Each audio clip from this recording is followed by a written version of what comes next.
So, andito tayo sa Ridgewood Towers to check in Footloose condo unit. But before that, please subscribe to our YouTube channel at Footloose Hub. So, let's go and check this out. So, this is the unit. Ground floor lang po tayo. Bathroom, pagpasok mo. And then, loft type siya.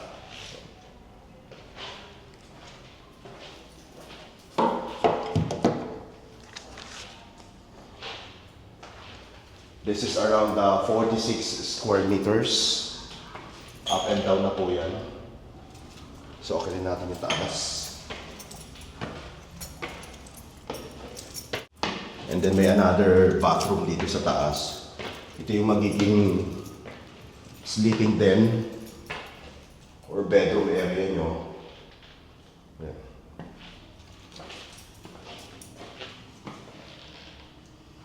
Very spacious yung bathroom dito.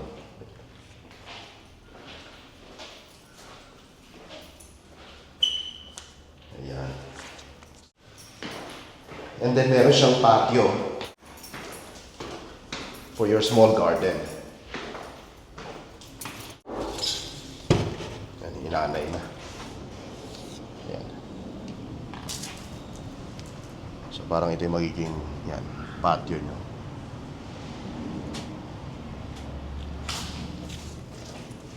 So this is as is where is upon turnover.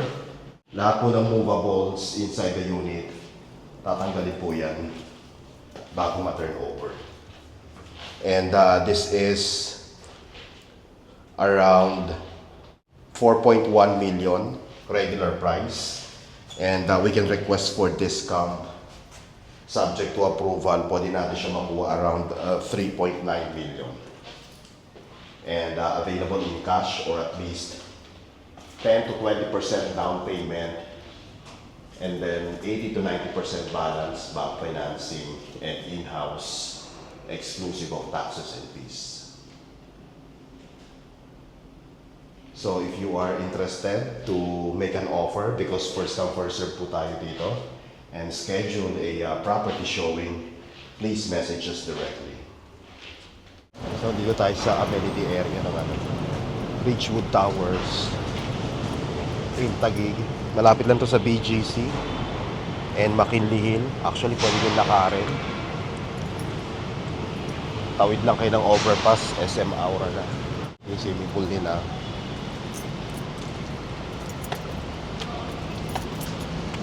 Pool area.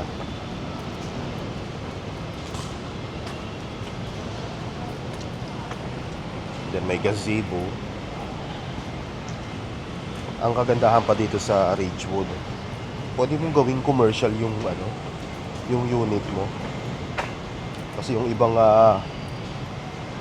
unit dito kinonvert into commercial. Ginawang opisina yung iba. And tinanong ko rin yung guard, pwede naman daw. Pero syempre, mas maganda i-address nyo talaga sa condo admin. Pero it looks like pwede naman. Kasi nga may mga gumawa na. Ganito yung pinaka-gym niya. Maliit lang.